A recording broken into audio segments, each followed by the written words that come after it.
আমার বিপক্ষের ভাবক যিনি তিনি অতিবই জ্ঞানী গুণী নয়ন দেবনাথ নামটি জানি। তা আজকে নয়ন দেবনাথকে আমি রাখবো একটু আলাদা ভূমিকায়। কেমন না দেখতে শুনতে মা যে ভূমিকাটা রাখবো দেখতে শুনতে কিন্তু সেরকমই লাগবে। যদি আপনারা বলেন যে ঠিকঠাক তাহলে তাই হবে। তাহলে আজকে ওনাকে দিতে চাই আমি এই যে কলি হতজীবকে উদ্ধার করবার লাগি কে এসেছিল মা? আমাদের গৌর হরি, তাই না? নদিয়া নবদ্বীপে সচী মায়ের কোল আলো করে এই যে দোল পূর্ণিমা নিশীতে এসেছিলেন আমাদের গৌর হরি। ঠিক সেই জায়গায় 3 ঘন্টার জন্য অভিনয় ক্ষেত্রে আজকে ওনাকে দিতে চাই নদিয়ার নিমাই। কি মা হবে? নদিয়ার নিমাইয়ের পক্ষে দিতে চাই, ভালো হবে না মা? নিমাই কিন্তু নয়, তার পক্ষে উকিল সাজাতে চাই। কি দেখতেও তো সেরকমই লাগছে বাবা, কি তাই না? তাহলে 3 ঘন্টার জন্য আজকে ওনাকে নিমাইয়ের পক্ষের উকিলের জায়গায় রেখে দিলাম। আর আমি ওনার বিপক্ষের যে গোবিন্দকে উদরে ধরেছিল, নিমাইকে যে উদরে ধরেছে সচী মাতা, সেই ভূমিকাটা মা নিতে চাই। সেই ভূমিকাটা নিতে চাই যদি আপনারা কৃপা করেন। সচী মাতা হবা চারটিখানি কথা নয়, বিশ্ব ব্রহ্মাণ্ডের মালিক ভগবানকে যে উদরে ধরেছে সেই ভূমিকাটা পালন করবা চারটিখানি কথা নয়। তবে হতে পারে সাধুগুরু বৈষ্ণব যদি কৃপা করে, পঙ্গলঙ্গ হয়ে গিরি যে পথ চলতে পারে না, যদি সাধুগুরু বৈষ্ণব আপনারা কৃপা করেন সেও গিরি পর্বত ধারণ করতে পারে, একটি বোবা কথা বলতে পারে, সাধুগুরু বৈষ্ণব যদি কৃপা করে। তাহলে 3 ঘন্টার জন্য কিছুক্ষণের জন্য আমি সচী মাতার ভূমিকাটা নিতে চাই। সকলে একটু কৃপা রাখবেন। আজ বিপক্ষের ভাবককে রেখে দিলাম নিমাইয়ের জায়গায়, আর আমি তারই জননী, তারই মা হয়ে আমি 2-4টি কথা আজকে ধর্ম সবার পরে আমার ছেলের কাছে একটু জানতে চাইবো। কি মা হবে? মা এ পালাটা হবে মা? তাহলে আমি আমার ছেলের কাছে কিছু কথা জানতে চাইবো। মাগো, ছেলে যতই বড় হয়ে যাক না কেন, মায়ের কাছে সে কিন্তু ছোট সন্তানই থাকে।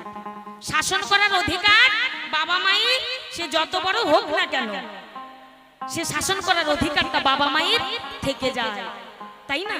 তাহলে আজকে ধর্ম সভায় আমি দিলাম নিমাইয়ের ভূমিকায়, আর আমি তারই মা সচী মাতা হয়ে কিছু কথা আজকে নিমাইয়ের কাছে আমি যাব বলে সঠিকই জবাব দিয়ে যাবে ধর্ম সভার পরে, এটুকুনো আশা রাখি। সকলে একটু ধৈর্য ধরে বসবেন। আর আমি কি বলে যাচ্ছি আর আমার ছেলের কাছে কি চাইছি এটুকুনো আজকে ধর্ম সভার পরে রাখতে চাই। জয় নিতাই।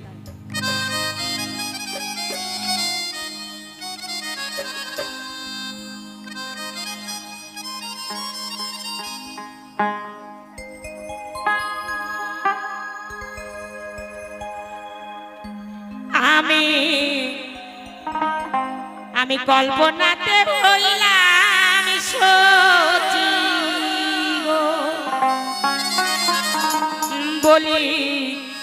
বলি এই ধর্ম সভা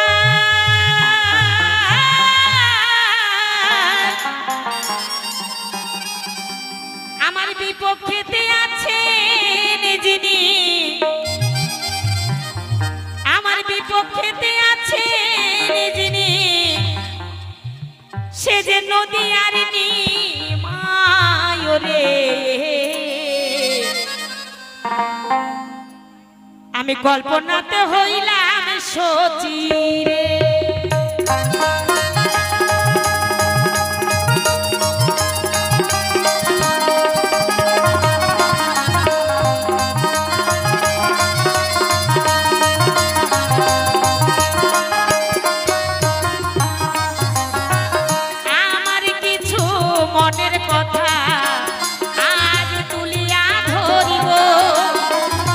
আমার ছেলে নিমাইয়ের কাছে প্রকাশ যে করিব,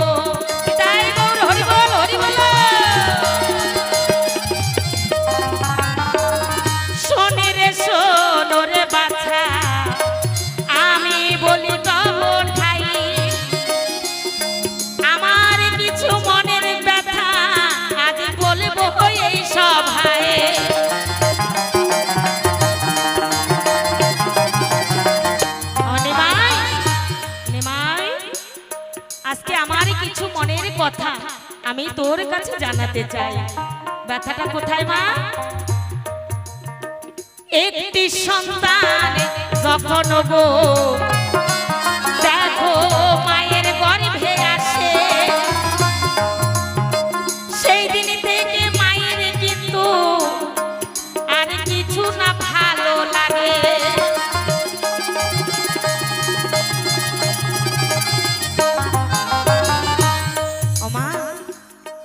যেদিন থেকে একটি সন্তান মায়ের গর্ভে আসে মায়ের কিন্তু সেদিন আর কিছু ভালো লাগে না। সেদিনই থেকে মায়ের শুরু হয়ে গেল শারীরিক অশান্তি, সেদিনই থেকে শুরু হয়ে গেল মায়ের কিছু ভালো লাগে না। তাহলে হে নিমাই, তুই নাকি কলির ভগবান, এটা সকলেই বলে তাই, কিন্তু আমার জানা নাই। মা কিন্তু জানে না যে নিমাই কলির ভগবান।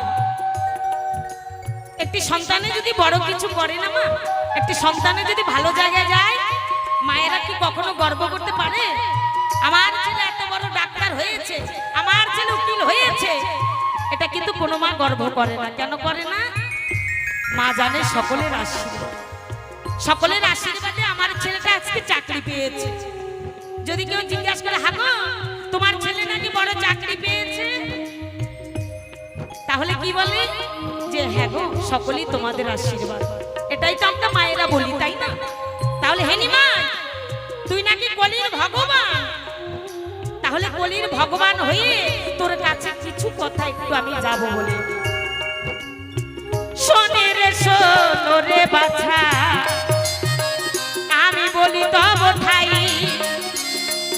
এবারে মাকে কেন এত কষ্ট দিলি শোনা, আজি বলিবি কি এই সভায়। কি কষ্ট দিয়েছে মা নিমাই? আমরা সকলেই জানি 10 মাস 10 দিন পূর্ণ হলে একটি সন্তান প্রসব হয়, মা তাই না? 10 মাস 10 দিনই পূর্ণ হলে একটি সন্তান হয়, তবু সকল সন্তান নয়। ভাগ্যবান যারা, তারা 10 মাস 10 দিন পূর্ণ হলে জন্ম হয় তারা, তার আগে 10 মাসে হয়ে যায়, 9 মাসে হয়ে যায়। এখন সন্তানে যদি গর্ভে কোনো এদিক সেদিক হয়, সেটা ডাক্তার বাবুরা 8 মাসও সিজারে করে নিয়ে আসে, তাই না মা? নিয়ে এসে সন্তানটাকে কাচের ঘরে রেখে ভালোভাবে তাপ টাপে দিয়ে তাকে সুস্থ করে মায়ের কাছে তুলে দেয়। তাহলে হে নিমাই, তোকে তেমন হওয়া উচিত ছিল। তোকে 10 মাস 10 দিন পূর্ণ হয়ে এই পৃথিবীতে আসা উচিত ছিল, তুই কিন্তু সেটা করিস নাই। কি করেছিস? নিমাই আমার কি করেছে মা? 10 মাস 10 দিনে জন্মগ্রহণ করে নাই। কত দিনে করেছে? 13 মাস 13 দিন পরে গো নিমাই জন্ম হলো। তাই এইটা কি কারণে করলি বাচ্চা, তুই বলবি এই সভায়। নিমাই, তোর কাছে আমার প্রথমে জিজ্ঞাসা, তুই কলির ভগবান, তাহলে 10 মাস 10 দিন পূর্ণ হয়ে পৃথিবীতে আসার কথা ছিল, তুই কিন্তু হলি না। তুই কি করলি না? 13 মাস চলে গেল। 13 মাস যাবার পর 14 মাসে যখন পড়লো, নিমাই কিন্তু এই যে দোল পূর্ণিমা নিশিতে নিমাই এসেছিল ধরায়। তাহলে হে নিমাই, তোর কাছে আমি জানতে চাই, তুই কিসের কারণে 13 মাস যাবার পর 14 মাসে এলিয়ে ধরায়, একটু ভালো করে বলবি সবাই। শোনে রে শোনো রে বাছা, আমি বলি তব ঠাই, তোর কাছে প্রথম ভারি আমার জিজ্ঞাসা রয়ে যায়।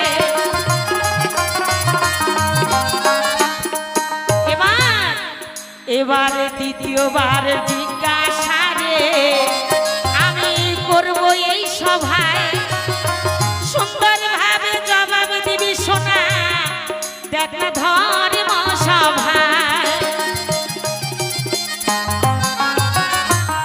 দ্বিতীয়বারের জিজ্ঞাসাটা কি? 10 মাস 10 দিন তো হলি না, ভালো কথা। এবারে নিমাই জন্ম নেবার পর কি করেছে মা? মায়ের স্তনদুগ্ধ পান করে নাই।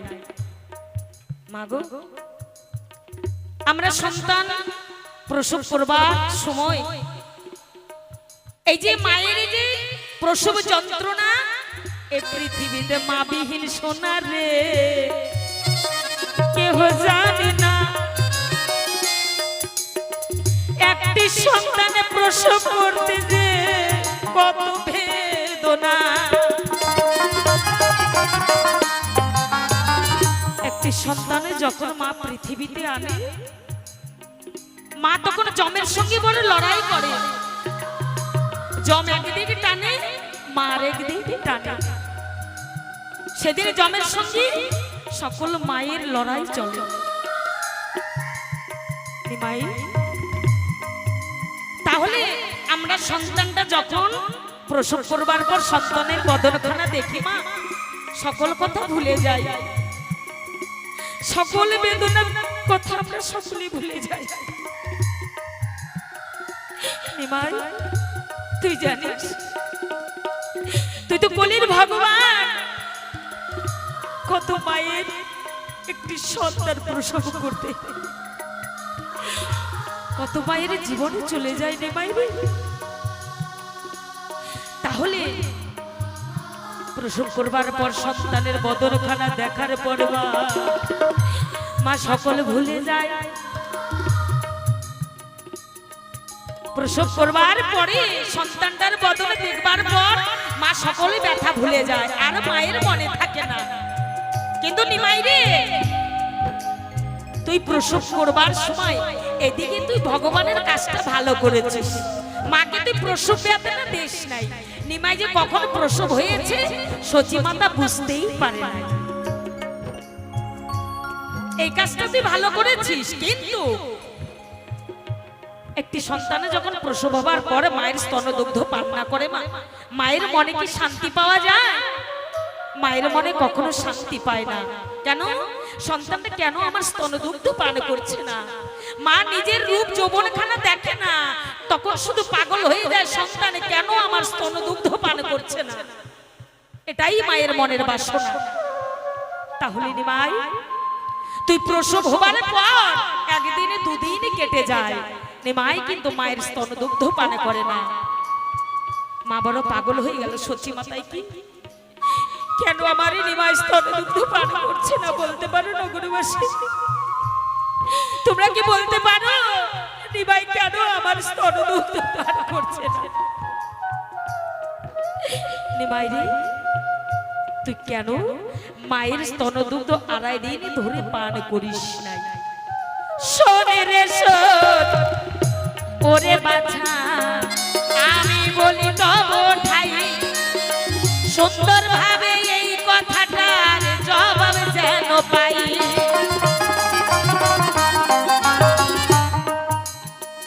তাহলে নিমাইয়ের কাছে দুটো জিজ্ঞাসা হয়ে গেল। আমার ছেলের কাছে দুটো জিজ্ঞাসা হয়ে গেল। নিমাই, কেন মায়ের স্তনদুগ্ধ তুই আড়াই দিনই ধরে পান করিস নাই? মায়ের যে কি মনের ব্যথা তুই কি বুঝিস না? তুই নাকি ভগবান, তাহলে তুই কি বুঝতে পারছিস না সচি মাতার মনে কত ব্যথা? একটু প্রকাশ করে যাবি বলে তৃতীয় নম্বরে জিজ্ঞাসায় আমি করব তোর ঠাই, সুন্দর ভাবে জবাব দিবি শোনা এই না সভায়। তাহলে আরেকটি জিজ্ঞাসা ছোট্ট করে আমার নিমাই সোনার কাছে বলে যাই। ও নিমাই, মাগো, নিমাই কোথায় জন্ম হয়েছিল মা? ও মা, আপনাদের সকলেরই জানা। কোথায় জন্ম হয়েছিল? কোথায় মা? কালদিঘি? না, কালদিঘি হয় না। নিমাই কালদিঘিতে হয় না মা। নিমাই জন্ম হয়েছিল নিমবৃক্ষ তলে। কি বাবা, তাই না? হ্যাঁ, আমার মা বলছে কালদিঘিতে। কালদিঘি হয় নাই, তখন কালদিঘি ছিল না। নিমাই জন্ম হয়েছিল নিমবৃক্ষ তলায়। তাহলে নিমাই রে, তোর মায়ের কি কোনো মান সম্মান নাই? তুই ওই নিম বৃক্ষ তলায় কেন জন্ম নিলি? পৃথিবীতে এত বৃক্ষ ছিল, আম গাছ, জাম গাছ, কাঁঠাল গাছ, আরো সেই গাছ বাদ দিয়ে কেন তোর নিম গাছ তলায় হলো? অনিমাই, এত গাছ পৃথিবীতে থাকা সত্ত্বেও তুই কিসের কারণে নিম বৃক্ষ তলে জন্ম নিলি সোনা? এই নিম বৃক্ষ তলে জন্ম নিয়ে জীবকে তুই কি শিক্ষা দিলি? এই নিম বৃক্ষের সঙ্গে তোর কি সম্পর্কটা ছিল? তুই তো আরো গাছে, নারকেল গাছ ছিল, আম গাছ ছিল, জাম গাছ ছিল, তুই সেসব গাছে জন্ম না নিয়ে তুই নিম বৃক্ষ তলায় কেন জন্ম নিলি? তোর মায়ের কি কোনো মান সম্মান ছিল না নিমাই? আমি যখন ঘরে যাই নিমাই কিন্তু প্রসব হয় না, আমি ঘর বারান্দায় ঘুরে বেড়াই, নিমাই কিছুতেই প্রসব হচ্ছে না। তাহলে নিম বৃক্ষের সঙ্গে যখন আমি আসি নিম বৃক্ষ তলায়, তখন নিম বৃক্ষ তলায় আমার এই নিমাই জন্ম নিল। কিসের কারণে নিমাই? এই তো বাচ্চা তোর কাছে আমার কিঞ্চিত আয়োজন, সুন্দর ভাবে করবি তাহার সকল বিশ্লেষণ। প্রথমবারে আমি যদি বলবো বেশি বেশি, আমার ছেলের কাছে দেখো আমি হয়ে যাব দোষী। তাই দোষাদোষী রোষারোষির কোনো দরকার নাই, অল্প ছেড়ে দিয়ে যায় আমার কাব্য আলোচনা ভাই। এই আসরে আছেন যত মাতায় আর মাসি, সকলের চরণে আমার ভক্তি প্রণতি। এবার আসরে আছেন যত কাকায় আর জ্যাঠা, সকলের চরণে আমি নোয়ায় গো মাতা। আরে যাদের জন্য বৃন্দাবনে দেখো গো করা, তাদের চরণে আমার ভক্তি দেওয়া সারা। কত সুন্দর কিবোর্ড বাজার দাদাই আমার ভাই, তাহাকে আমার দেখো ভালোবাসা জানাই। তবলাতে ঘাই মারে দেখো কত সুন্দর, তাহাকে জানাই আমার আন্তরিক ভালোবাসা। আমার গানের গুরু দেখো কেশব দেবনাথ ভাই, তাহার চরণে আমার ভক্তি প্রণোদয়। এই পর্যন্ত করি ক্ষান্ত রাধাকান্তেশ্বরী, তার বদনে সবাই মিলে একবারে বলেন হরি হরি হরি বল হরি বল। এবার আসবে আমার নিমাই সোনা, কোন ভাবে কোন কথা কয় নিমাই, কোন ভাবে দেয় তাহার ভাবের পরিচয়। কিছু কথা আমি নিমাইয়ের কাছে জানতে চাইলাম। কেন নিম বৃক্ষ তলায় জন্ম নিলি? কিসের কারণে মায়ের স্তন দুগ্ধ 2.5 দিন তুই পান করিস নাই? আর কেন 13 মাস গর্ভে ছিলি, মাকে এত কষ্ট দিলি? একটু ভালো করে বলবি। এবার বসে যাই, আবার সময় পেলে আসবো আমি। জয় রাধে, জয় নিতাই। শোনো শোনো যোগো মাতা, আমি তোমারে জানাই, যাহা কথা জানতে চাইলে তার উত্তর দিতে চাই।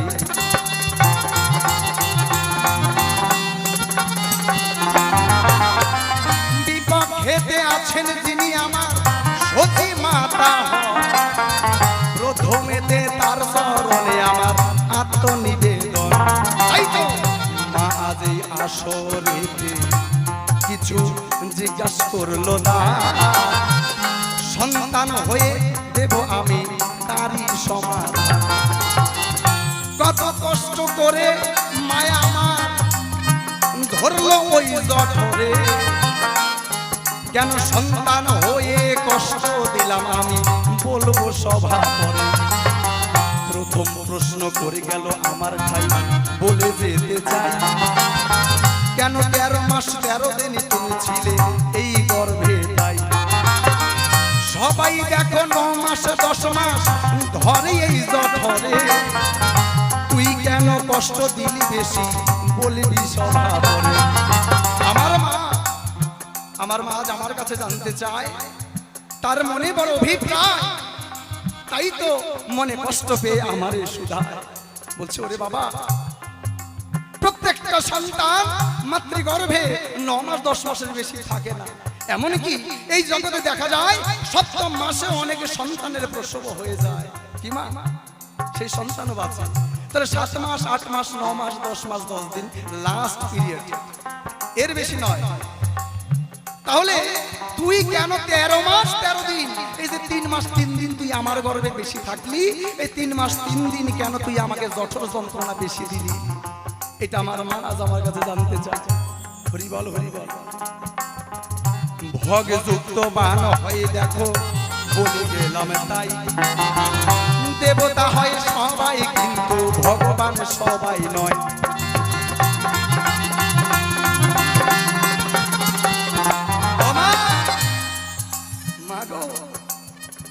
এই যুগে আমরা সবাই দেখো দেব দেবতারা পুজো করি, যেমন আমার সামনে রয়েছে মা কালী। কি মা আছে তো? আমরা মা কালীকে আমরা দেবী বলে মানি, মা সরস্বতী তাকে আমরা দেবী বলে মানি, মা লক্ষ্মী তাকেও দেবী বলে মানি, গণেশ কার্তিক আমরা দেবতা বলে মানি, বরুণ দেব অগ্নিদেব ইন্দ্রদেব কত দেব দেবতা রয়েছে 33 প্রকারের, 33 কোটি। Not it is not the কোটি, দ্য নট করো, ইট ইজ দ্য কোটি, that is the different of দেবতা। মানে দেবতার প্রকার ভেদ 33 কোটি, মানে 33 প্রকারের দেবতা রয়েছে আমাদের এই সনাতন ধর্মে। কিন্তু তার মধ্যে ভগবান কিন্তু সবাই নয়, তাই না মা? ভগবান কে হয়? ব্রহ্মা বিষ্ণু মহেশ্বর, তাকে ভগবান কয়। আবার আমার ভগবানের যত 10 অবতার 20 অবতার যত রয় সবগুলোকেই ভগবান কয়। তাহলে ভগবান কাকে বলে? ও মা, ভগ যুক্তবান তবেই হয় ভগবান। আরে ভগবান হতে গেলে নিজেকে সর ঐশ্বর্যের অধিকারী হতে হয়। এবার বলবেন সর ঐশ্বর্যটা কি? শ্রী বীর্য ঐশ্বর্য যশ জ্ঞান বৈরাগ্য, এই যে 6টা ঐশ্বর্যকে একত্রে বলা হয় সরৈশ্বর্য, মানে 6টি ঐশ্বর্য। শ্রী অর্থাৎ সমস্ত এই বিশ্ব ব্রহ্মাণ্ডের, শ্রী শব্দের অর্থ হলো সৌন্দর্য। এই বিশ্ব ব্রহ্মাণ্ডের যত সৌন্দর্য আছে, যত দেব দেবী আছে, প্রত্যেকের সৌন্দর্যের শিরোমণি হলেন ভগবান। ভগবানের থেকে কেউ সুন্দর হতে পারে না। তাই শ্রী এই প্রথম ঐশ্বর্যকে অর্জন করতে আমার 2 মাস সময় লেগেছে মাতৃগর্ভে। এইবার স্ত্রীর পরে আসলে বীর্য। বীর্য শব্দের অর্থ হলো শক্তিমান, যাকে বলে বীর্যবান। যে হয় সর্বত্র বীর্যবান তাকে বলে ভগবান। তাই তো আমার মহাপ্রভু ভগবান, কেন? তিনি হলেন বীর্যবান। সকল দেব দেবতার যত শক্তি আছে সকলের ঊর্ধ্বে আমার ভগবান আছে। তাই তো তিনি ওই বীর্যকে অর্জন করলেন, 2 মাস সময় দিলেন, এই গেল 4 মাস। এইবার আসলো ঐশ্বর্য। ঐশ্বর্য শব্দের অর্থ সকল ঐশ্বর্য, ধন সম্পত্তির মালিক। আমরা এই জগতে দেবী লক্ষ্মীকে ধন সম্পত্তির দেবী বলে থাকি, কিন্তু আমার মা লক্ষ্মী ধন সম্পত্তি পেল কোথায়? আমার ভগবানের কাছ থেকে পেল। তিনি হলেন সকল ধন সম্পত্তির মালিক, তাই তো তিনি হলেন ঐশ্বর্যের আরেক অধিকারী। তাই তো আমার ভগবান সকল ঐশ্বর্যের মালিক। এই গুণটাকে অর্জন করতে লাগলো 2 মাস, এই গেল 6 মাস। এইবার আসলো যশ। যশ শব্দের অর্থ যশস্বী, যার খ্যাতি অর্জন চারিদিকে রয়, একমাত্র ভগবান ছাড়া আর কেউ নয়। তাই তো আমার ভগবানের যশের সাথে আর কে পারে দেব? হরি বল হরি বল। যত দেব দেবতা দেবী আছে সকলকে কিঞ্চিত কিঞ্চিত করে দিয়ে রেখেছে, কিন্তু সকল কিছুর মালিক হলেন তিনি, গোডাউন হলেন তিনি।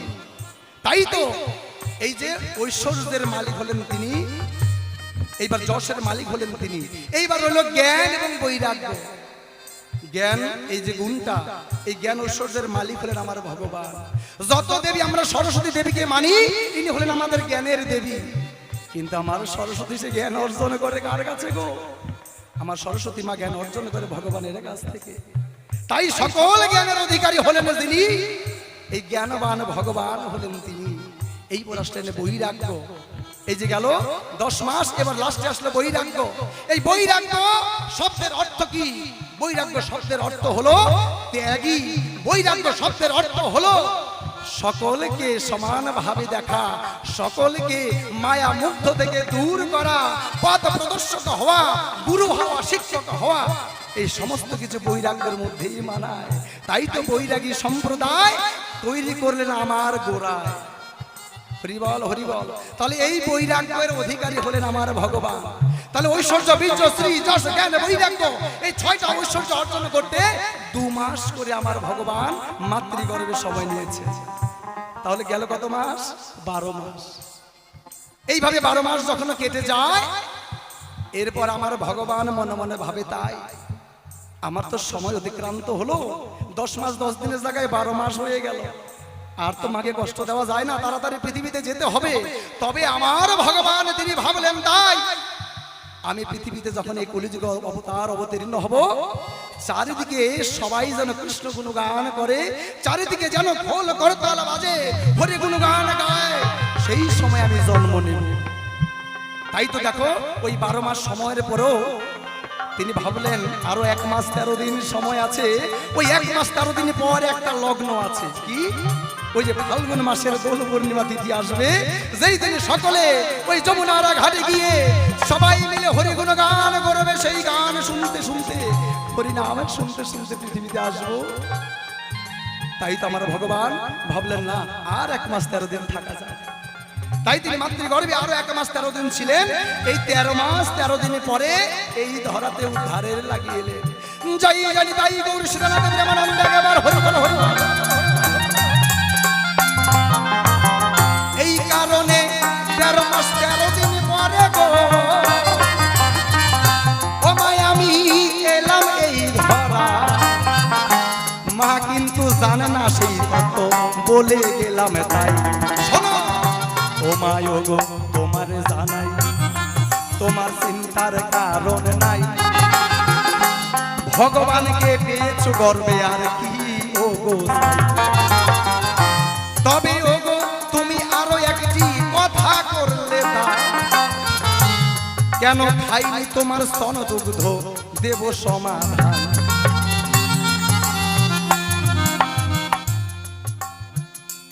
এটা সত্যি কথা গো মা। একজন মা সন্তানকে প্রসব করার পরে ওই সন্তানকে রোদনকে থামাতে গেলে মায়ের দুগ্ধ দরকার পড়ে। এইবার সঙ্গে সঙ্গে কি করা হয় দেখবেন, ওই হাসপাতালে যেখানে আমার মায়েরা প্রসব করুক না কেন, 11 দিনে দায়ী মারা প্রসব করিয়েছে, যখন সন্তানের প্রসব হলো ওই যে থাপ্পড় মেরে কান্নাকাটি শুরু করালো, তারপর ওই কান্না থামানোর তরে এবারে কিন্তু মায়ের স্তনদুগ্ধ দরকার পড়ে। তাই মায়ের স্তনদুগ্ধের কাছে নিয়ে যায়, আর ওই সন্তান কিন্তু সেই দুগ্ধ পান করে আনন্দে মত্ত হয়ে যায়। কিন্তু আমার মা বলছে, ওরে তোকে জন্ম দেওয়ার পরে আমি কত আনন্দিত হয়েছি যে আমার সন্তানকে আমার স্তন পান করাবো, মনে মনে ভেবেছি। কিন্তু তুই একবার আমার স্তন পান করলি না কেন রে ভাই? কেন এমন কেন করিলি? তুই কেন 2.5 দিন ধরে তুই আমাকে এই যন্ত্রণা দিলি? ও মা, কোন সন্তান কি কখনো চাই বল তোমাকে কষ্ট দেবে? আর সে হয়েছে নদীর নিমাই, যিনি হলেন ভগবান, তাই সে কি কখনো চায় মাকে কষ্ট দিয়ে যায়? কখনো চায় না। কিন্তু গো মা, ভগবানের লীলা বোঝা বড় দায়। তুমি তো এই যুগে হয়েছে একজন মানবী, কি করে বুঝবে ভগবানের লীলা? তাই কেন করেছি মা জানো? সেই গোপন কথা আজ তোমায় খুলে বলি, মা একটু মন দিয়ে শোনো। ও মা, শুধু আমার মাকে বলবো না, আজকে এই আসরের মাঝে যত মাতৃ রয়েছেন, মাতৃজাতি, আমি সকল মাকে বলতে চাই, আমি সকল পিতা, আমি পিতৃজাতি সকলকে বলতে চাই, এই যুগে আমাদের এই কলিযুগ কেন, প্রত্যেকটা সত্য যুগ থেকে দাপর যুগ, ত্রেতা যুগ, কলিযুগ, গুরু বিনে কোনো গতি নাই। দীক্ষিত না হয়ে আমরা কখনো ঈশ্বরের সেবায় লাগতে পারি না। ধ্রুব ভক্ত প্রহ্লাদ, তার উপাখ্যান আমরা জানতে পারি। তার ঈশ্বরকে দর্শন করার জন্য কত সাধনা ভজনা করেছে, কিন্তু ঈশ্বরের সান্নিধ্য লাভ করতে পারছে না এত সাধন ভজনের পরেও। কেন জানে? একমাত্র অদীক্ষিত হওয়ার কারণে। এমনকি নারদ মুনি, যে নারদের নাম আমরা সকলেই শুনি, যে সর্বদা নারায়ণ নারায়ণ নারায়ণ বলে স্বর্গ মধ্য পাতাল ঘুরে বেড়ায় ঈশ্বরের পাবার পরে, সেই নারদ যখন যেখানে গিয়ে বসে সেখান থেকে সোয়া হাত মাটি উঠিয়ে ফেলে দেওয়া হয়। কি কারণে? একদিন গিয়ে বলছে ভগবানের ঠাই, ও ভগবান বলো তুমি আমারে তাই আমি যেখানে বসি সেখান থেকেও সাধুগুরু বৈষ্ণবেরা সোয়া হাতে মাটি ফেলে দেয়, এটা কারণটা কি বলতে পারো প্রভু? আমার ভগবান বলছে নারদ তুমি কি দীক্ষা নিয়েছো? বলছে না গো প্রভু আমি তো দীক্ষা নিই না। বলছে এই কারণে অদীক্ষিত দেহ সেটা হলো অনিত্য দেহ, অদীক্ষিত দেহ অপবিত্র দেহ, অদীক্ষিত দেহ একটা শ্মশান সমতুল্য দেহ। আর এই দেহকে, অপবিত্র দেহকে কখনো ঈশ্বরের কাজে গুরুর কাজে লাগানো সম্ভব না। তাই এই দেহকে পবিত্র করতে হলে গুরুর গিয়ে চরণ তলে আগে দীক্ষা নেওয়া চাই, তারপর এই দেহ পবিত্র হবে তোমায় বলি। তাই আগে গিয়ে তুমি দীক্ষা মন্ত্র নাও নারদ। ঠিক তাই করেছিলেন। ওই দীক্ষা মন্ত্র নারদ নেওয়ার পরে কিন্তু কেউ ওই মাটি কিন্তু আর উঠিয়ে দিল না। ও মা, এই গল্পটা কেন বললাম তোমাকে জানো? তুমিও আমার সচী মাতা হলে কি হবে গো মা? আমার সচী মাতা কিন্তু দীক্ষা নিয়েছিল না। যখন আমি জন্ম নিলাম আমার মা চেষ্টা করছে আমাকে স্তনপান করানো, কিন্তু শাস্ত্রে বর্ণিত পরিষ্কার ভাবে লেখা আছে অদীক্ষিতের হাতে জল খেলে সে জল মূত্র সমতুল্য হয়। অদীক্ষিতের হাতে কোনো খাদ্য খেলে সেটা বৃষ্টা তুল্য হয়। এমনকি অদীক্ষিত অবস্থায় যদি কোনো মানুষ মারাও যায় তার কিন্তু সেই জায়গায় ঠাঁই না হয়, উদ্ধার হওয়া যায় না। কোনো কাজে লাগে না, প্রভুর কাজে লাগে না, না গুরু সেবায় লাগে, না বৈষ্ণবের সেবায় লাগে, না ঈশ্বরের কাজে লাগে। তাই তো আমার মা যখন আমাকে জন্ম দিলে, মা তো অদীক্ষিত, আমি মায়ের স্তন কি করে পান করি বলো তো? আমি যদি নিজে আচরিয়া ধর্ম জীবকে না শেখাই, আমার জীব আমার সকল ভক্তগণ তারা কি করে শিখবে বলতে পারো? ও মা, তাই তো আমি তোমার স্তন পান করছি না। এমন ইহানো কষ্ট দেখে আমার অদ্বৈত প্রভু সে দৌড়ে এসে আমার কানে কানে বলছে, প্রভু দেখো না গো, দেখো তোমার মা কত কান্নাকাটি করছে। তোমার মা সে সচী রানী শুধু কান্না করছে যে আমার ছেলে কেন দুধ খায় না, আমার ছেলে মনে হয় আর বাঁচবে না। অদ্বৈতকে বলছি, অদ্বৈত কি করে আমি সেবা করবো বলতে পারো? আমার মা যে অদীক্ষিত হয়ে আছে, আমি অদীক্ষিত মায়ের কি করে স্তনপান করবো তুমি বলতে পারো? অদ্বৈত আমি যেই ভক্ত প্রহ্লাদকেও ছাড়িনি, ধ্রুবকেও ছাড়িনি, তোমাকেও ছাড়িনি, এমনকি সে নারদকে কাউকে ছাড়িনি, সবাইকে দীক্ষিত করিয়েছি। আজ আমি কলিযুগে আমার মাকে যদি দীক্ষিত না নেওয়াতে পারি, আমি তার স্তনপান কি করে করতে পারি? তাই অদ্বৈত এক কাজ করতে পারো, তুমি আমার মাকে দীক্ষিত দাও, তুমি আমার মাকে দীক্ষা দান করো, তারপরে আমি আমার মায়ের স্তনপান করব।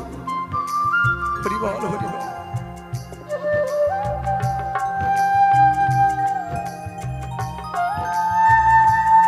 এই কথা শুনে অদ্বৈত প্রভু বলছে নিমায়ের শোনে, বলছে প্রভু এ কি করে সম্ভব? আমি দীক্ষা দান করব? আমি কি করে দীক্ষা দান করতে পারি? সে যে আপনার মা জননী, যে ভগবানের মা, তাকে আমি দীক্ষা দান করতে পারি? আমার যে সাহস নাই, আমার যে শক্তিও নাই, আমি কি মন্ত্র দিব ওই মায়ের কানে? তাই বলতে পারো প্রভু, কি মন্ত্র দিব? আমার প্রভু কানে কানে ওই অবস্থায়, বাল্য অবস্থায় 2.5 দিন বয়স, আমার প্রভু নিমাই মহাপ্রভু অদ্বৈতের কানে কানে সে মন্ত্র দিলে, বলছে এই মন্ত্র দাও তুমি আমার মায়ের কানে, তাতে দীক্ষা হয়ে যাবে। আমার প্রভুর সে মন্ত্র পেয়ে অদ্বৈত সেই মন্ত্র দিলে আমার মায়ের কর্ণগহ্বরে, তখনও তার দীক্ষা হলো। তারপরে মায়ের স্তন পান করলাম ভালো, যাই জানি তাই মুর্শিদাবাদে প্রেমানন্দে একবার হরি বলো, হরি বলো, হরি বলো।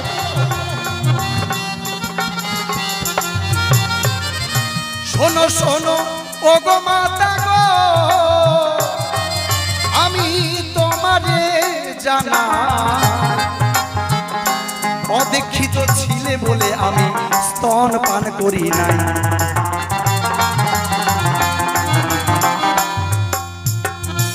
এরপরেতে মায় আমার কিছু আরো কথা জানতে চাই, সুন্দরভাবে বলবো আমি এই ধর্ম সভায়।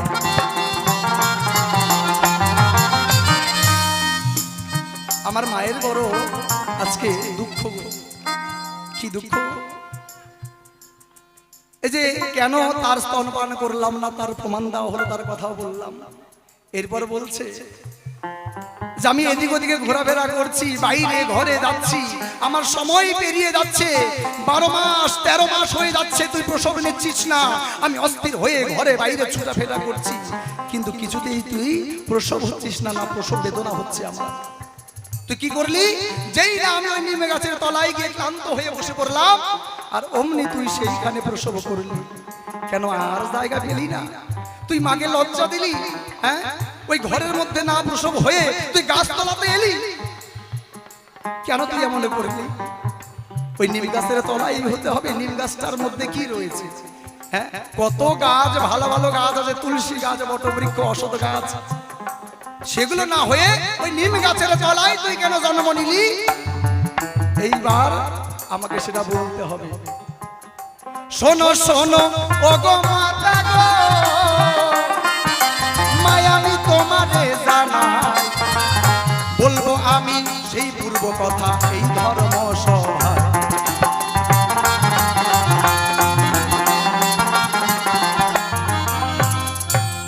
দাপর যুগে ভগবান কৃষ্ণ গো অন্তিম সময় যখন এসে যায়, তার চরণে জরা বেদে দেখো বেদ মারিল, জানি গো সবাই।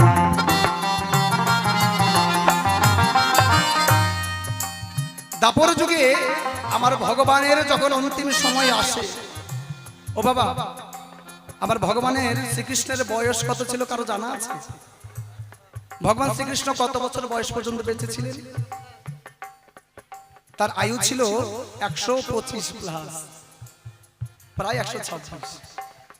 তাই শেষে যখন সমস্ত কিছু শেষ হয়ে গেল, মহাভারত শেষ যুদ্ধ হলো, শেষ হওয়ার পর তার সেই দ্বারকায় ফিরে গেলেন। এইবার দ্বারকায় ফিরে যাওয়ার পর তারপর তার সেই দ্বারকা ধ্বংস হয়ে গেল গান্ধারীর অভিশাপে। সমস্ত দ্বারকা নগরী সমুদ্র গর্ভে তলিয়ে গেল, সকলে হিংসা হিংসি মারামারিতে শেষ হয়ে গেল। তার বংশ যখন সূর্যবংশ শেষ হলো, এইবার কিন্তু আমার কৃষ্ণের অন্তিম সময় এসে গেল। তিনি ভাবলেন আমার এইবার এই যে যুগ, এই যে আমার অবতার, এটাকে এবার অবসান নিতে হবে। তাই তো ভগবান কি করলেন দেখো, বলে যেতে চাই, উঠে গেলেন এক নিম গাছের ডালে, বলিলাম সবাই।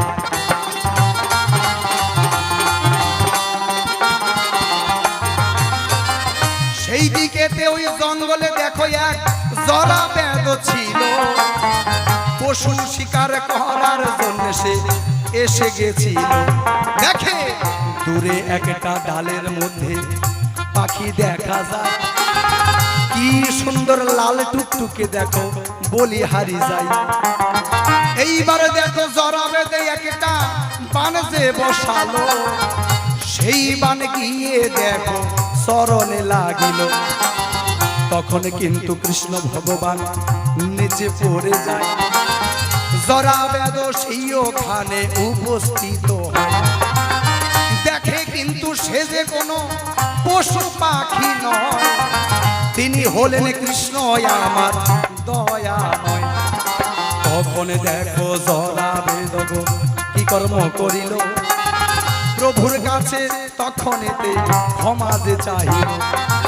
এরপরে সেই নিম বৃক্ষ দেখো সজাগ হইল, তাই নিম বৃক্ষ কথা বলে ঠাকুরের তাই বলে, ওগো প্রভু তোমার কাছে মিনতি জানা, আমি হইলাম নিম বৃক্ষ, বলে যে তোমার এমনিতে আমার রস ওগো অতি তিতা হয়, সকলের কাছে আমার কিন্তু নিন্দা গুণগান হয়। আমার ভগবান এই দাপরের অন্তকালে তিনি যখন এই প্রাণ ত্যাগ করবেন, সেই মুহূর্তে তিনি ওই নিম গাছের ডালে উঠেছিলেন। নিম গাছের ডালে উঠে তার সে লীলা বর্ণিত আছে। সেই লীলার অনুসারে তিনি পাহাটাকে লাল, সেই টুকটুকে পাহা, সেই শঙ্খচক্র পদাগত পদ্ম যার চরণে স্থাপিত রয়, সকল দেব দেবতারা বাস যেখানে হয়, সেই চরণ দোলাচ্ছেন পায়ে আর শুয়ে রয়েছেন সেই গাছের ডালে। এমন সময় সে জরাবেদ, জরা নামে সেই বেদ, সে শিকার করতে এসেছিল, পাখি শিকার করবে বলে দেখে ওই যে মনে সুন্দর একটা পাখি দেখা যায়, এই ভেবে মারলো তীর কিন্তু সেই জায়গায়। কিন্তু দুঃখের বিষয় সেই তীর গিয়ে লাগলো আমার প্রভুর চরণ তলে। আমার প্রভু কিন্তু পড়লেন ভূমি তলে। সেই জায়গায় গিয়ে তখন প্রভুর কাছে ক্ষমা চায়, কিন্তু বসেছিল সেই নিম গাছের ডালে। এবার সেই নিম গাছও কিন্তু ভগবানের কাছে মিনতি জানায়। ওই নিম গাছ বলছে, হে প্রভু, এমনি তো আমি তিতা, আমার রসকে পান করতেও চায় না, আমার ফল তিতা, আমার পাতা তিতা, আমার গাছের ছাল তিতো। আজ তুমি আমার এই ডালে, আমার ডালে বসে তুমি প্রাণ ত্যাগ করছো। হে প্রভু, আজ হতে আমার এই ডাল, আমার গাছ, এই গাছকে কেউ ভালোবাসবে না। বলছে তোর ডালে বসে আমার প্রভু ত্যাগ করেছে, এই আমি কিন্তু কলঙ্কিত হয়ে যাব। তাই প্রভু, আমি তোমার চরণে মিনতি জানাই, প্রভু আমাকে উদ্ধার করো। প্রভু আমাকে এমন ভাবে কলুষিত করো না, আমাকে এমন ভাবে কলঙ্কিত করো না। প্রভু, প্রভু আমার কি গতি হবে যদি তোমার আজ দেহ ত্যাগ হয় এই ডালে? বলো প্রভু, বলো আমার কি অপরাধ, আমার কি গতি হবে? আমার কৃষ্ণ তখন বললেন, ও নিমের ঠাই, ওরে নিমি, তোর কোনো চিন্তা নাই। আগত দাপর, আগত কলিযুগে আমি তোর ডাল, তোর গাছের তলে জন্ম নেব। এমনকি আমার সেবায় সর্বদা তোর পাতা, তোর গাছের ডাল দিয়ে দাতন হবে। আমার ভোগে তোর ডাল লাগবে, নিমের ডাল লাগে গো বাবা, তাই না? মহাপ্রভুর ভোগে নিম গাছের ডাল, নিম গাছের পাতা আমি সেবন করবো, তোর গাছের তলায় আমি জন্ম নেব। আমি তোকে উদ্ধার করবো, আমার সমস্ত আমার যত ভোগ হবে সেই জায়গায় তোকে অবশ্যই লাগবে। তাই তো দেখো আমার প্রভু সে ভক্তের মনোবাসনা পূর্ণ করলেন দয়াল ভগবান। তাই তো ভক্তের অপর নাম বাঞ্ছা কল্পতরু। ভক্ত দিলে আমি খাই, ভক্ত না দিলে উপবাসী যাই। ভক্ত আমার মাতা পিতা, ভক্ত আমার গুরু, ভক্ত নাম রাখলেন বাঞ্ছা কল্পতরু। তাই নিজে ছোট হয়ে সর্বদা আমার ভগবান ভক্তকে বড় করে থাকেন। তাই ভক্তকে বড় করতে, ভক্তের মান রাখতে, মনোবাসনা পূর্ণ করতে এই কলিযুগে ওই নিম গাছের তলে আমার প্রভু জন্ম নিলেন। মা যখন বাইরে ঘোরাফেরা করছে কিন্তু নিমের গাছের তলায় যাচ্ছে না। আমার প্রভু ভাবছে, না এইবার মাকে কিন্তু নিয়ে যেতেই হবে, আমার সময় হয়ে এসেছে। এই যে দোল পূর্ণিমা ফাল্গুনে দিদি এসে গেছে, এইবার যে মায়া যোগ মায়ার দ্বারা আমার মাকে সেই নিম গাছের তলায় নিতে হবে। মায়া তাচ্ছন্ন হয়ে আমার মা যখনই গেল নিম গাছের তলায়, তাই ওই সময় প্রসব বেদনা উঠে যায়, আর আমি জন্ম নিলাম সেই নিম গাছের তলায়। জয় জয় নিতাই গৌর সীতানাথ প্রেমানন্দ একেবার হরিবল হরিবল হরিবল।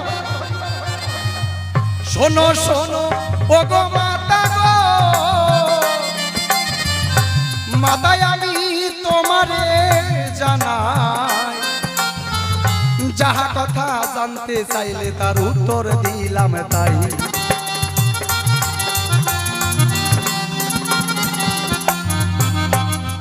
এইবার আমি মায়ের কাছে একটি কথা জানতে চাই।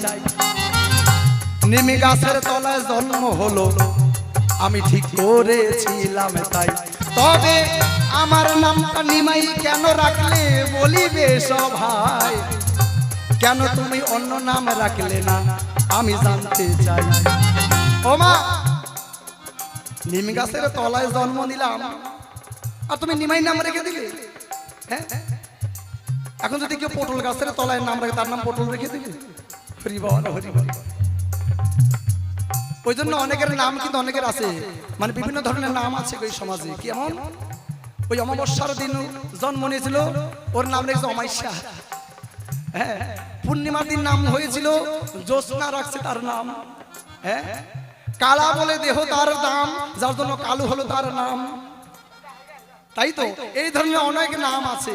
তা আমার মা নাম রাখলো নিমাই কেন, আমি জানতে চাই সবার কাছে।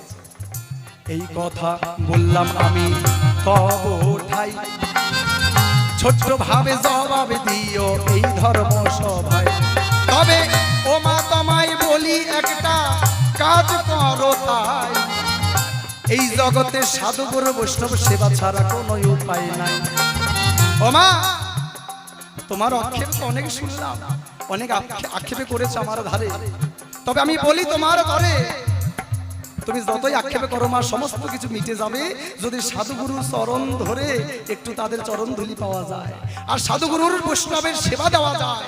তাই ও মা, আজকে এই আসরে আমার সকল ভক্তগণ নদিয়া নবদ্বীপ ধামে সবাই রয়েছে, আমার রয়েছে সকল আত্মীয় স্বজন, রয়েছে সকল আমার মা জননী, সকল বাবা মা। তাই আজ সকলের কাছে তোমার একটু ভিক্ষা করা চাই, কারণ এই ভিক্ষা ছাড়া আমার গোবিন্দের সেবা লাগে না। 10 বার ভিক্ষা না করলে, 3.5 বার ভিক্ষা, 10 বার ভিক্ষা না করলে আমার প্রভুর সেবা হয় না। তাই তো দেখো আমি সর্বত্র এই ভিখারির বেশে সকলের কাছে ভিক্ষা চাই, সেই ভিক্ষা তুলে তারপর আমি গোবিন্দের সেবা লাগাই, তারপর আমি একটু প্রসাদ পাই। ও মা, তাই এসো মা, আজ তোমারও জন্মধন্য হবে মাগো। অনেক বেদনা আছে আমি জানি, সকল বেদনা মিটে যাবে যদি আজকে ভিক্ষা করে তুমি বৈষ্ণব সেবা দিতে পারো। তাই এসো মা, আজই আমি আমার সকল মা জননীর কাছে আজ ভিক্ষা চাই। আমি আজ নিমাই হয়ে আমি সকল মা বাবার কাছে আমি প্রভুর জন্য কিছু অর্থ চাই, যাতে করে আজ এই অর্থ নিয়ে সাধুগুরু বৈষ্ণবের সেবা দিতে পারি। আর সেই সকল অর্থ আজ তুলে দিব আজ কমিটির তহবিলে। তাই কোন ছেলে যদি বাবা মায়ের মুখ উজ্জ্বল করে না, বাবা মায়ের বড় আনন্দ হয়, তাই না? ছেলে যদি বড় কিছু করে, 10-এর সেবা করে, 10-এর মধ্যে একজন হয়, সেটা কিন্তু বাবা মায়ের বড় গর্ব হয়। বাবা মায়ের বড্ড ভালো লাগে, আমায় ভালোবাসুক বা না বাসুক, সমাজ যেন তাকে ভালোবাসে। আমায় ভালোবাসুক বা না বাসুক, সে যেন অপরের মাকে ভালোবাসে। লোকে যদি ভালো বলে, বাবা মায়ের মনেতেই কিন্তু অনেক খুশি পায়। তাহলে নিমাই বুঝিয়ে গেল মা, অনেক কথা বুঝিয়ে গেছে নিমাই। ও মা, তুমি অদীক্ষিতা ছিলে, তাই তোমার স্তন দুগ্ধ পান করি নাই, এটাই বুঝিয়ে গেছে। নিজে আচারিয়া ধর্ম জীবকে শিখায়, নিজে না জানিলে ধর্ম জীবকে শিখানো না যায়, এটাই বুঝিয়ে গেছে। আচ্ছা নিমাই, সকল কথা তোর বুঝলাম বাবা, কিন্তু আরেকটা কথা তো তোর বুঝলাম না। কি? এই কলিযুগে সন্ন্যাস ধর্ম কিন্তু কোন শাস্ত্রে নাই। এবার তুই কলিযুগে এই যে সন্ন্যাস ধর্মটা পেলি কোথায়? আর এই যে মাকে কাঁদিয়ে গেলি, তার সঙ্গে বিষ্ণু প্রিয়াকেও তুই ছেড়ে গেলি, তাহলে তুই জগৎকে বুঝাইতে পারিস, তোর মাকে তো বুঝাইতে পারলি না। তাহলে কেন তুই ছেড়ে চলে গেলি নিমাই? একটু করে বলে যাবি। তারপরে আমাকে কি বললো মা, নিম গাছের তলায় জন্ম হলে কি নিমাই রাখতে হবে নাকি? পটল গাছের তলায় জন্ম হলে পটল রাখে নাকি? বললো না। হ্যাঁ নিমাই রে, তুই আমার আদরের সোনা, তোকে কেন রেখেছি জানিস? নিমাই চাঁদ বলে কেন ডেকেছি, কেন রেখেছি? যেন তোকে কেউ নিয়ে যেতে না পারে, নিমের মতো যেন তিতা লাগে তাদের, এই ভয়ে তোর নাম আমি নিমাই রেখেছি। নিমাই জানিস, তুই তো বুঝিস নাই। আমাকে কে নিতে পারে বলো গো মা? তুমি কার ভয় করছো? কে নিয়ে যাবে আমাকে? মায়ের অন্তরে কোন সন্তান, একটা মায়ের সন্তান, প্রথম সন্তান যদি মারা যায়, চলে যায়, দ্বিতীয় সন্তানের উপর বড্ড ভয় হয়, কি মা হয় না? বিশ্বরূপ যখনই চলে গেল, সেদিনই থেকে সচী মাতার মনে বড্ড ভয় হয়েছে, কখনো যেন নিমাই চাঁদ আমায় ছেড়ে চলে যায়, কখনো যেন ছেড়ে চলে যায়। সেদিন হইতে মায়ের মনে বড় ভয় হয়েছে। নিমাইরি, মায়ের মনের যে কত জ্বালা তুই তো জানিস না। সেদিন হইতে মায়ের জীবনে বড্ড ভয় হয়েছে। জগতে মা হয়েছে যারা, একমাত্র সন্তান হারানো ব্যথা বোঝে শুধু তারা। যে সন্তানকে হারিয়েছে, যার সন্তান চলে গেছে, সেই একমাত্র বুঝতে পারে সন্তান হারানো কি যন্ত্রণা, কি ব্যথা। তাহলে নিমাই, তুই একটু আমায় বলে যাবি, তুই মাকে কাঁদি কেন? তুই সন্ন্যাস ধর্ম পালন করলি, এটা তো কলিযুগে নাই। কলিযুগে নিষিদ্ধ আছে পিতা মাতা শ্রাদ্ধে মাংস আদি দেওয়া, দেওয়ারের দ্বারা সন্তান সৃষ্টি করা এবং সন্ন্যাস ধর্ম নেওয়া। তাহলে নিমাই তুই নিজের দাদাকে বুঝাতে পারলি, দাদা তুমি যেন সন্ন্যাস ধর্ম নিও না, নিতাইকে বলে গেলি, কিন্তু তুই কেন নিলি রে নিমাই? ছোট করে একটু বলে যাবি শোনা, এই ধর্ম সভায় বেশি কিছু জানতে চাই না। যাক, আমার মায়ের কথা শুনে আমার মন সত্যি ভরে গেল। কেন আমার নাম রেখেছি নিমাই? কি কারণে? যে আমাকে যেন কেউ নিতে না পারে। কে আর নেবে গো? আমার মা ভাবছে যেন সেই জম যেন আমার ছেলেকে নিতে না পারে। কারণ এই নিম হলো সকলের কাছে যেমন তিতা, তাই নাম রাখলাম নিমাই, যেন জমের কাছে তিতা হয়ে যায়। মায়ের কত বাৎসল্য ভাব, তাই না? প্রত্যেকটা মা তো তাই চায়, যাতে আমার সন্তানকে ওই জম নিতে না পারে। যেমন এই নিমকে একেবারে পিঁপড়া পর্যন্ত খায় না, গুণ পর্যন্ত খায় না, উই পোকা খায় না, কেউ নিতে চায় না, এর মানে একেবারে অখাদ্য। যার জন্য আমার মা ভাবলো তাই আমার ছেলের নাম রাখবো নিমাই, যাতে করে ওই জম নিতে না পারে আমার সন্তানকে। তাই হরিবল হরিবল। আমার মায়ের কথা ভালো লাগলো। তবে আমার মা আমার কাছে আবারও জানতে চাইলো যে কেন তাকে এমন কষ্ট দিলাম, আর এই কষ্ট দিয়ে কেন আমি সন্ন্যাস নিলাম। তাই সে কথা বলবো সভা পরে। কি বলছে মহাজন? আমার সেই পূর্ব কথা আজকে স্মরণ করাবো মায়ের কাছে। তুমি ভেবেছো কি মনে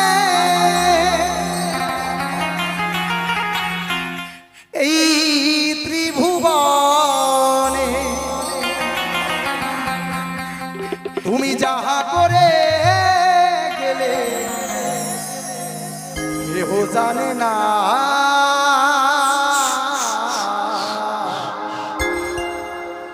বারে বারে আশা হবে না।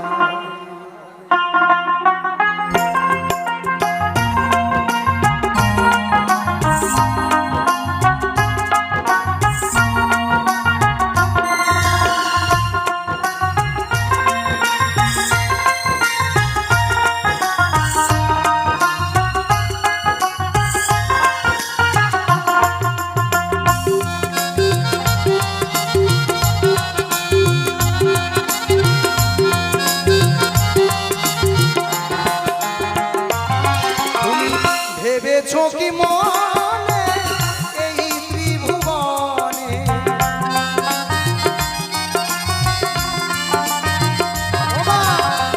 ভেবেছো কি মনে এই ত্রিভুবনে তুমি যাহা করে গেলে, তুমি যাহা করে গেলে কেউ জানে না,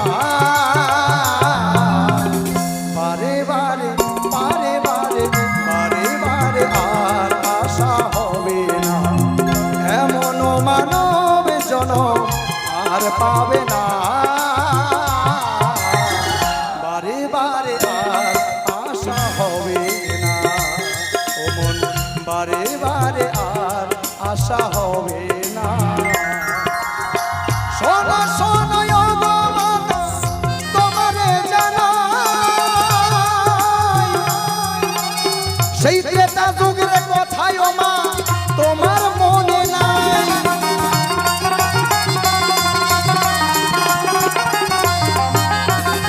একমা হয়ে কেমন করে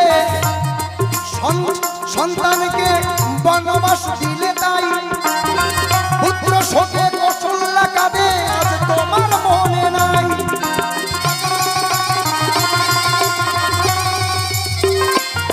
ও মা, বললাম কি তুমি ভেবেছো কি মনে এই ত্রিভুবনে তুমি যাহা করে গেলে কেউ জানে না? কেউ না জানলে তো উপরওয়ালা জানে গো মা। কি করেছো তুমি? আজ তোমাকে স্মরণ করাতে চাই। আজ আমি সত্যি বলতেও লজ্জা পাই, কিন্তু কিচ্ছু করার নাই, বলতেই হবে ধর্মসভায়। সে ত্রেতা যুগে আমার মা এই সচী মাতা তিনি হয়েছিলেন কৈকেয়ী রানী। সকলের আছে জানা, রামায়ণ নয় কারো কাছে অজানা। ওই ত্রেতা যুগে প্রভু রামচন্দ্র তিনি হলেন মর্যাদা পুরুষোত্তম ভগবান। তিনি শিখিয়ে গেলেন পিতা মাতাকে কিভাবে শ্রদ্ধা করতে হয়, ভক্তি করতে হয়, পিতা মাতার বাক্য কি করে পালন করতে হয়। আর তুমি কি করেছো মা? যে রামচন্দ্র নিজের মা কৌশল্যা এমনকি কইকেই, এমনকি সুমিত্রা, তিন মাকেই আপন মা বলে ভাবতো। কখনো মাতা বা সৎ মা বলে কোনোদিন ভাবেনি আমার রামচন্দ্র। কিন্তু আমার মা কি করেছে জানো গো মা? ওই যে মন্ত্র দাসীর কুমন্ত্রণা পেয়ে দুইখানা বর পেত আমার বাবার কাছে নিয়েছিল চেয়ে। তাই প্রথমবারে কি চাইলো? আমার বাবার কাছে চাইলো, রামচন্দ্রের পিতার কাছে, দশরথ রাজার কাছে চাইছে। বলছে, হে স্বামী, তুমি দুইটা বর দিতে চেয়েছিলে, আজ আমি সে দুটা বর চাই।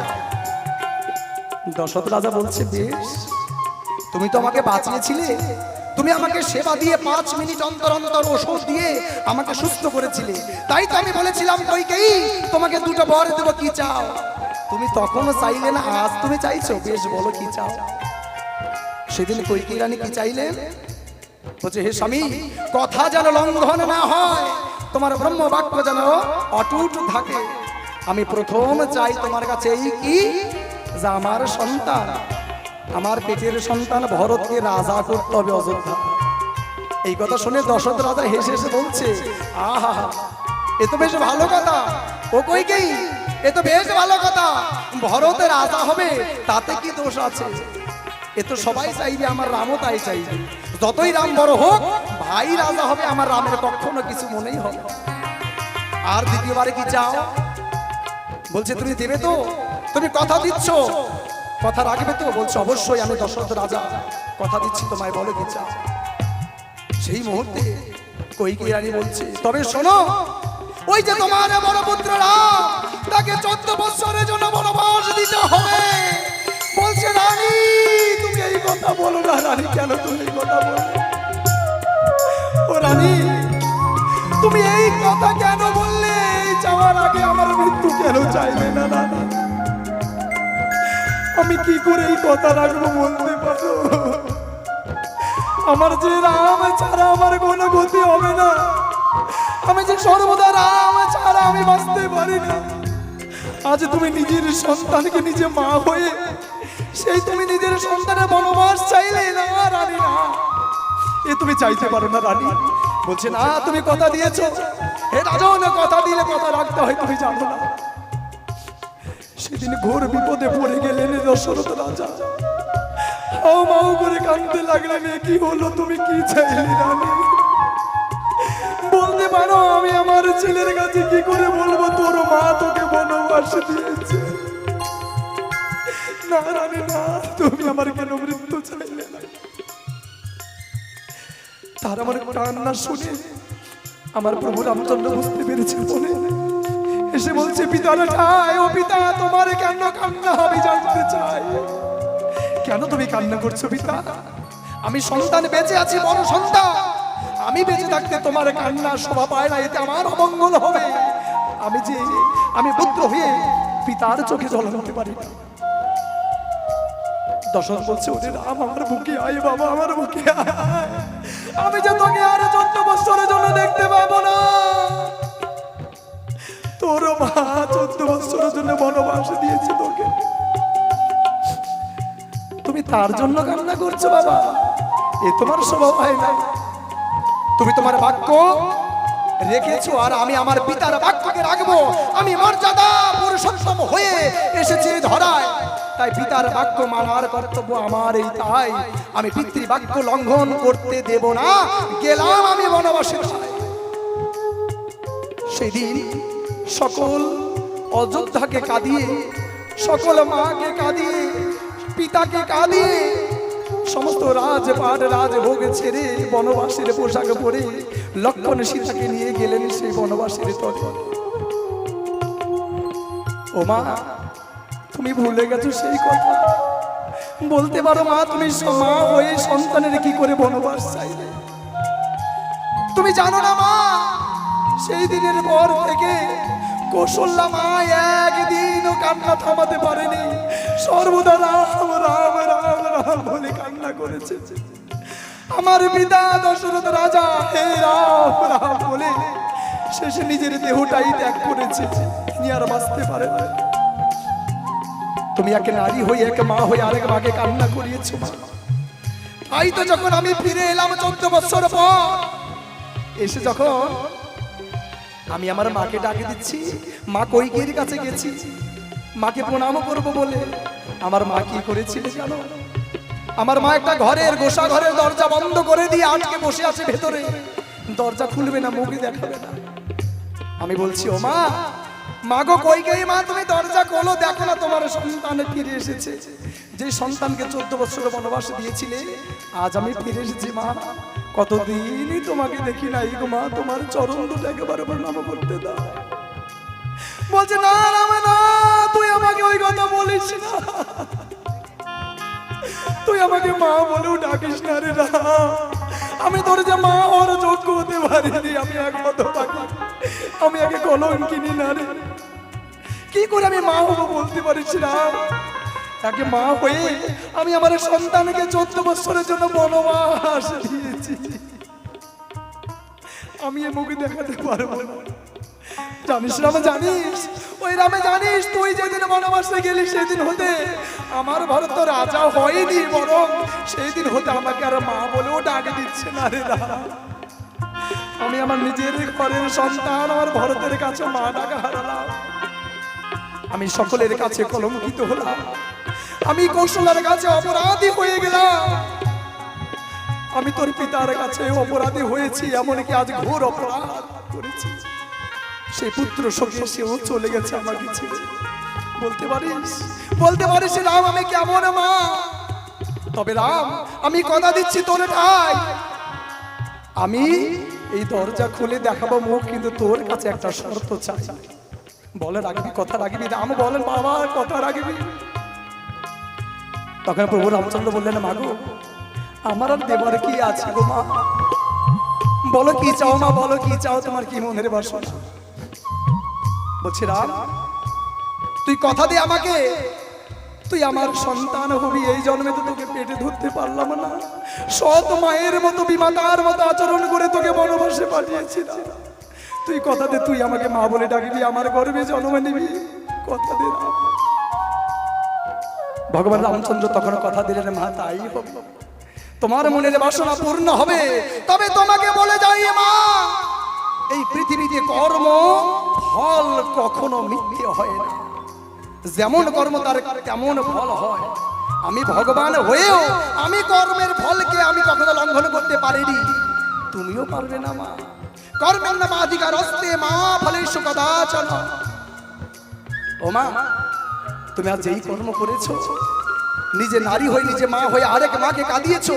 14 বছর সেই মা কান্না করেছে, পিতা চলে গেছে, এক নারী হয়ে আরেক নারীকে পুত্র শোক দিয়েছো। তাই বলি ও মা, এটা আমার কিছু করার নাই, তবে তোমার গর্ভে জন্ম নেব আমি বলে যাই, তবে তোমাকেও পুত্র শোক করতে হবে, কোনো রেহাই নাই। শোনো শোনো সচি মাতা, তোমারে জানাই, পুত্র শোক পেতে হলো তাই তোমারে জানাই।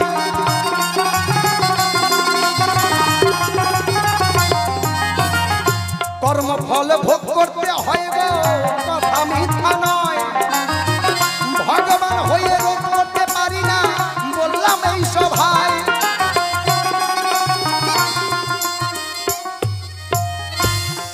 তাহলে ও মা, কর্মফল প্রত্যেকটা মানুষকে ভোগ করতে হবে, যার যেমন কর্ম তার তেমন ভোগ করতে হবে। এমনকি সেই স্বর্গেও যদি কেউ অপকর্ম করে থাকে, তারও এই কর্ম ফলে এই মর্তধামে আসতে হয়। শোনোনি, কত এই দেবরাজ ইন্দ্র তাকে অভিশপ্ত হয়ে তার কর্মের জন্য তাকে আসতে হয়েছে ধরাতলে। দেবতাদের রাজা ভোলানাথ তাকে আসতে হয়েছে, যমরাজ তাকে আসতে হয়েছে, কর্মফল ভোগ করতে হয়েছে। আমি নিজে ভগবান, ওই দেখো সত্যযুগ থেকে প্রত্যেকটা প্রমাণ আছে। সত্যযুগে ও মা, যখন আমি ওই আমার ভক্ত প্রহ্লাদের মান রাখতে, যখন ভক্ত প্রহ্লাদ বলল, হ্যাঁ হ্যাঁ পিতা, হ্যাঁ পিতা, এই ফটিক স্তম্ভের মধ্যে আমার ভগবান আছে। বলছি, তাই তোর ভগবান ফটিক স্তম্ভে আছে, তবে দেখি তো তোর ভগবান কোথায় আছে। অমনি যখন গদার আঘাত করলো ফটিক স্তম্ভের ভেতরে, ভক্তের মান রাখতে আমার ভগবান নরসিংহ রূপ ধরে আসলেন এই ধরা পড়ে। তখন সেই নরসিংহ রূপ ধরে, নরসিংহ রূপে আমার প্রভু যখন ওই হিরণ্যকশিপুকে বধ করছিলেন, তাকে বধ করার সময় একে হুঙ্কার দিয়েছিলেন প্রভু। সে নরসিংহের হুঙ্কারে পার্শ্ববর্তী এক মণিপত্নীর গর্ভের ৫ম মাসের শিশু নষ্ট হয়ে গেছিল। ওই মণিপত্নী তখন অভিশাপ দিলেন, কে তুমি? তুমি যেই হও না কেন, ভগবানও যদি হয়ে থাকো, আমার অভিশাপ তোমার গায়ে লাগবেই লাগবে। তাই তোমার অভিশাপ দিলাম, তাই আগামী জন্মে তুমি যেই হও না কেন, ভগবান হলো তোমার মনে থাকবে না, আমি বলে গেলাম তাই। সেই সত্য যুগের পরে আমার ভগবান এলেন ত্রেতা যুগে। আমার ভগবান সেই কর্মের ফল মাথায় নিয়ে এলেন রামচন্দ্র হয়ে। তাই তো দেখো, এই রামচন্দ্র প্রভু নিজে ভগবান হলেও যতক্ষণ মাটিতে স্পর্শ ছিল, আমার ভগবান জানতেন না যে তিনি কি। ওমা, সেই কর্মফল আমাকে ভোগ করতে হয়েছে। এই যে দাপর যুগে আমি কৃষ্ণ হলাম, আমার জরাবেদ এসে পায়ে তীর মারলো। কি বাবা, হ্যাঁ, জরাবেদের আঘাতে ভগবান কখনো প্রাণ ত্যাগ করতে পারে? ভগবানকে মারতে পারে একে তীরের আঘাতে? কখনো হয় গো মা? কিন্তু হয়েছে। কেন হয়েছে?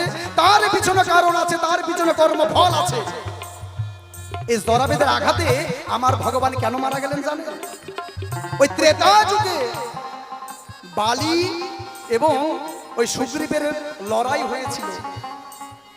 তাই বালির সঙ্গে কিছুতেই সুগ্রীব কিন্তু পারে না, বালি হলো প্রচন্ড শক্তিশালী। তাই বলেছিল ওই রামচন্দ্রকে, প্রভু আমার ভাই ওই বালি অসুরের মতো আচরণ করছে, ওকে যদি তুমি বধ করতে পারো তাহলে কিন্তু আমি সীতাকে উদ্ধার করার সাহায্য করতে পারবো। বলছে কি করতে হবে? বলছে আমরা দুজনে গদা যুদ্ধ করবো, আর তুমি তখন দূর থেকে চুরি চোর বান মেরে ওই বালিকে আমার দাদাকে বধ করবে। বলছে বেশ তাই হবে। যখন দুই ভাই গদা যুদ্ধ করতে লাগলো আর দূর থেকে রামচন্দ্রকে বান মারলো, সে চোরা বানে সেই বালির বধ হলো। এরপর তার সন্তানের নাম হলো সুগ্রীব, তার সন্তানের নাম হলো অঙ্গদ। অঙ্গদ এবার বলছে ওই রামচন্দ্রের ঠাই, হে ভগবান, তুমি ভগবান হয়ে এটা ভালো কাজ করো নাই। আমার জ্যাঠা কাকার মতো যুদ্ধ লেগেছে, কিন্তু তুমি চুরি করে দূর থেকে চোরা বান মেরে আমার পিতাকে বধ করেছো, কি কারণ? তাই আমিও তোমাকে ছাড়বো না ভগবান, তুমি ভগবান হলো এই কর্মফল তোমাকে ভোগ করতে হবে। আগামী জন্মে আমার বানে তোমাকে মরতে হবে, আমি কথা দিয়ে যাই। তাই তো দেখো ভক্তের কথা রাখলো ভগবান, তারপরে যে কৃষ্ণ এলো দিল বানে প্রাণ। হরি বলো হরি বলো হরি বলো হরি বলো হরি বলো। তাহলে ওই ভক্তের মান রাখতে, ওই অঙ্গদের কথা রাখতে, সেই অঙ্গদ জন্ম নিল জরাবেদ রূপে, আর সেই জরাবেদের বানে আমার প্রভু গেল প্রাণে। এটা কিছুই নয়, আমার কর্মফল ভোগ করতে হলো। তাই মা তোমারে জানাই, তুমি যাহা কিছু করেছো এই জগতে আর তুমি কষ্ট পাচ্ছ, এটা তোমার কর্মফল ছাড়া আর কিছু না। আমি কেন নিয়েছি সন্ন্যাস জানো মা? এই কলিযুগে আমি এসেছি আমার রাধার ভাবকান্তি বিলাসিতে। তার যে দুঃখ কষ্ট, আমি যে দাপর যুগে আমার রাধারানীকে যে বিরহ জ্বালা যন্ত্রণা দিয়েছি, সে যে আমার জন্য কত কান্না করেছে। রাধা সর্বদাই বিচ্ছেদে গিয়েছে কৃষ্ণের আসে, কৃষ্ণ নেই যে তার পাশে, সর্বদা রাধা বিরহ জ্বালায় ভোগ করেছে। কিন্তু আমি দূরে থেকে আমার কর্ম করেছি আর শুধু কান্না করেছি, রাধা আমি তোমার এই প্রেম ঋণ শোধ করব। তাই তো দেখে কলিযুগে রাধার ভাব কান্তি বিলাসিতে তার প্রেম ঋণ শোধিতে আমি এলাম এই ধরায় সে কৃষ্ণ নাম বিলাতে। আর সর্বদা আমি কান্না করি কেন জানো মা? যাতে করে আমি রাধাকে যত কষ্ট দিয়েছি, তার প্রেম বিরহ দিয়েছি, সেই জ্বালা যেন আমি মিটাতে পারি। কান্না করে আমার কর্মফল ভোগ করছি মা। ও মা, তাই তো এই কলিযুগে আমি সন্ন্যাস নিলাম, আমাকে কেউ যেন অনুসরণ না করে। তাই তো আমি দাদাকে রেখে গেলাম ঘরে, সে যেন নাম বিলাই দাঁড়ে দাঁড়ে। আমার দাদাকে অনুসরণ করেও সবাই উদ্ধার হবে। তাই নিতাইয়ের যদি কেউ কৃপা পায়, সেই তো আমাকে পায়। তাই সংসার মায়াবদ্ধ জীব, এই সংসারে থেকেও নাম গুণগান করে উদ্ধার হওয়া যায়। সংসার ধর্ম বড় ধর্ম, তবে ওমা এই সংসার ধর্ম থেকেও সন্ন্যাসী হওয়া যায়। যদি স্বামী স্ত্রী দুইজনে মিলে দেহটাকে নিত্য করে পরম ব্রহ্মকে ধরে রেখে সাধনা ভজন করে, তবে তো তারা আমার কাছে তরে। যাই জানি তাই গৌরী সুদামাতে প্রেমানন্দে গেল হরি বল হরি বল।